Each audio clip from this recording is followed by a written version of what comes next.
دھرنے کا اعلان کیا. حافظ نعیم نے الزام عائد کیا کہ حکومت نے راولپنڈی معاہدے پر عمل درآمد نہیں کیا. حکمرانوں نے میڈیا کے سامنے قوم کے سامنے غلط بیانی کی اور گزشتہ 45 روز میں چند کاسمیٹک اقدامات کیے جنہیں ان کی جماعت تسلیم نہیں کرتی. پاکستان تحریک انصاف کے بانی نے 28 ستمبر کو راولپنڈی میں ہونے والا جلسہ منسوخ کر دیا. بانی پی ٹی آئی نے پارٹی قیادت کو جلسے کی اجازت کی درخواست واپس لینے کی ہدایت کی, جبکہ راولپنڈی میں ہفتے کے روز بھرپور احتجاج کا اعلان کیا گیا. دوسری جانب اگر آئینی ترمیم کے حوالے سے بات کی جائے تو مشاورت کے لیے پاکستان تحریک انصاف کے رہنماؤں نے جمعیت علماء اسلام فضل الرحمان کے سربراہ مولانا فضل الرحمان سے ملاقات کی. اسلام آباد میں پی ٹی آئی رہنماؤں سلمان اکرم راجہ اور حامد رضا نے سربراہ مولانا فضل الرحمان سے ملاقات کی. ملاقات میں جے ایف کے سینیٹر کامران مرتضیٰ بھی موجود تھے, جس میں آئینی ترمیم کے حوالے سے مسودے پر تبادلہ خیال کیا گیا. بالکل جی, یہ تمام تر معاملات ہیں. اب ان پہ ڈیٹیل سے بات کرنے کے لیے اے این پی کا موقف لینا بھی بڑا امپورٹنٹ تھا. ہم نے سوچا دیگر رہنما حسنین ہمارے پاس آتے رہتے ہیں, حکومتی ارکان بھی آتے ہیں, اپوزیشن سے بھی بہت لوگ آتے ہیں, لیکن ہم نے سوچا کہ آج اے این پی کہاں پہ سٹینڈ کرتی ہے, اس پہ بھی بات کرتے. اور اس پہ بات کرنے کے لیے ہمیں جوائن کیا جی ان اسٹوڈیو سینیٹر ہدایت اللہ صاحب نے. سینیٹر صاحب السلام علیکم. وعلیکم السلام. سب سے پہلے تو یہ بتائیں کہ جو آئینی ترامیم کا معاملہ ہے سب سے زیادہ امپورٹنٹ ہے آج کل, اب اس پہ اے این پی کا کیا موقف ہے؟ آپ لوگوں کو کیا لگتا ہے کہ آئندہ آنے والے دنوں میں آپ کی جماعت کس طرف جائے گی؟ بسم اللہ الرحمن الرحیم. بہت بہت شکریہ کہ آپ لوگوں نے ہمیں موقع دیا ہے. جہاں تک اے این پی کا تعلق ہے تو اور اس کا جو پہلے دن سے ہم واضح بات کر رہے ہیں اور آتے چلے آ رہے ہیں کہ بھائی اگر یہ مسودہ سامنے آ جائے اور یہ ہم دیکھ لیں اور ہم دیکھ لیتے ہیں کہ اگر اس میں ملک اور قوم کے مفاد ہے تو پھر مطلب ہے تو ہم تو اس کے ساتھ دیں گے, ورنہ ہم اس کی مخالفت کریں گے. یہ اصل میں ایک غلط فہمی سا وہ آپ سمجھے یا کوئی اس طرح جو جیسے کہ آپ لوگوں نے فرمایا کہ ایم الولی خان صاحب نے ایک بیان دیا اس دن کہ ہم یہی بات جو میں نے کہ وہی دہرائی کہ اگر یہ ہمارے سامنے آ جائے اور ہم دیکھ لیں کہ اس میں ملک اور قوم کی فلاح ہے, بہبود ہے, اس کے لیے مفاد میں ہے تو ہم اس کا ساتھ دیں گے. اگر انہوں نے یہ نہیں اس میں نہیں ہوا تو ہم اس کی مخالفت کریں گے. لوگوں نے اس کا یہ پہلا والا جملہ اٹھایا, دوسرا والا چھوڑ دیا. جس طرح ایک آدمی کہتے ہیں کہ بھائی میں تو نماز نہیں پڑھتا, وہ کہتے کہ نہیں کیوں نہیں پڑھتا؟ وہ کہتے ہیں کہ اس لیے نہیں پڑھتا کہ اللہ نے فرمایا ہے وَلَا تَقْرَبُوا الصَّلَاةَ کہ آپ نماز کے قریب مت جاؤ. بھائی اس کے پیچھے انہوں نے کہا ہے کہ وَأَنْتُمْ سُكَارَىٰ کہ آپ نشے کی حالت میں ہو تو آپ مطلب کہ آپ نماز میں مت جاؤ. تو اس کو چھوڑ دیا, سکارا کو چھوڑ کے, تو اس کو کہتے کہ ہم نماز کے لیے ایک بہانہ بنائے. اور دوسرے ایک آدمی مثال کے طور پر وہ کہتے ہیں کہ وہ زیادہ کھانے کا شوقین ہے تو وہ کیا کہے گا؟ وہ کہ اللہ نے قرآن میں کہا ہے کہ وہ کلو واشربو کہ آپ کھائے اور پیے. تو اس کے بعد وہ شروع کرتا ہے تو آدمی اس کو کہتے کہ بھائی اس کے ساتھ ولا تسرفوا لکھا ہے پیچھے, تو وہ اس کے اسراف بھی نہیں کرنا, کتنا زیادہ کھائے کہ آپ اٹھ نہیں سکتے. تو میرے خیال میں اس طرح ان کے ساتھ انہوں نے یہ غلط کیا. اور پھر پروپیگنڈے کا تو ایک آپ کو پتہ ہے کہ پیڈ لوگ ہوتے ہیں ان کے ایک سیاسی جماعت کے ساتھ, اور وہ ہمیشہ کے لیے مطلب ہے کسی طرح ایک مولانا کے پیچھے. ابھی تو انہوں نے نماز بھی پڑھ لی الحمدللہ, اور ان کو وہ مان لیا کہ امام ہے, لیکن کیا کیا نہیں کہا, کیا کیا نہیں ہوا. اور تو اس کے عمل خان کے پیچھے بھی یہ کام شروع کیا. سیاست ہے نا سر, اسی کا تو سیاست تو یہی ہوتا ہے نا کہ کوئی تو تھوڑا سا رواداری بھی آدمی رکھے کہ کل بیٹھنے کے خاطر. آپ کی باتوں سے جو لگ رہا ہے, جو آپ نے نمرا کے جواب میں کہا کہ اگر آپ کو مسودہ دکھا دیا جائے, آپ اس کے اوپر وہ سٹڈی کریں گے, سب کچھ کریں گے, تو اگر آپ کو لگا کہ یہ ملک کے حق میں ہے, آئین کے حق میں, تو آپ اس کا ساتھ بھی دیں گے؟ ہاں بالکل, انشاءاللہ ہم ساتھ دیں گے. کیوں نہیں دیں گے؟ کیونکہ ہم تو ملک کے مفاد میں بات کریں گے, ملک اور قوم کے لیے تو ہم سیاست کر رہے ہیں. اور دوسری بات یہ ہے کہ اگر یہاں پہ یہ لوگ کہتے ہیں تو ابھی تک اس وقت اس دن تک, آج میں نہیں کہہ سکتا, اس دن تک جو رات ہمیں بتا دیا گیا کہ کل صبح آپ کا اجلاس ہوگا 10 بجے, پھر چھوڑ دیا کہ اب 3 بجے ہے, 3 بجے کے بعد 4 بجے, اور 4 بجے کے بعد 10 بجے رات. تو اس وقت تک کسی کو یہ پتہ نہیں تھا کہ اس مسودے میں کیا ہے.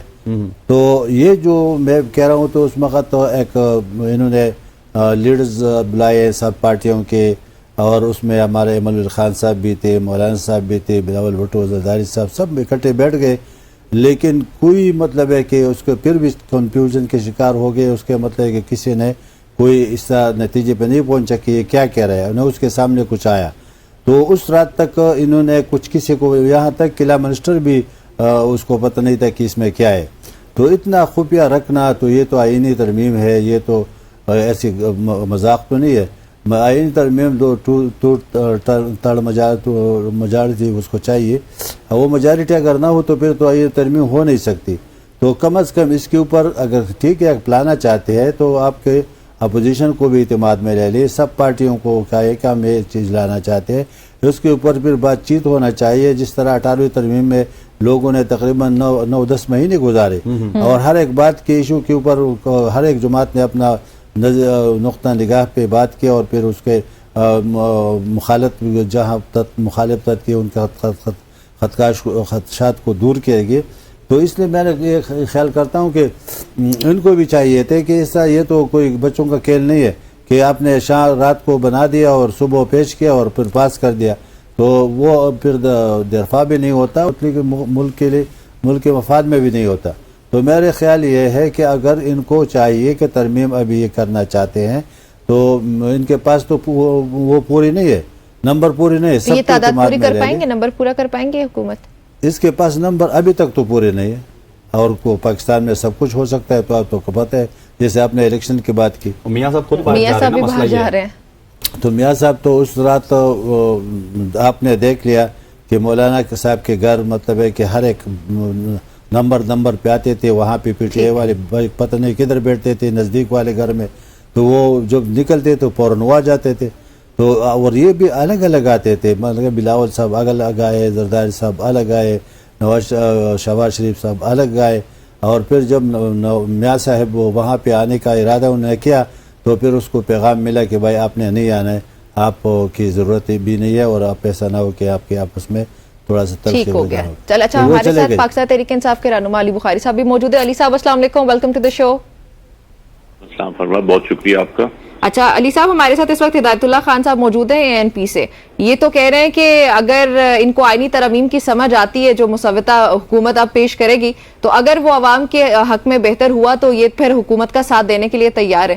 Do you guys see your self in a weaker position now?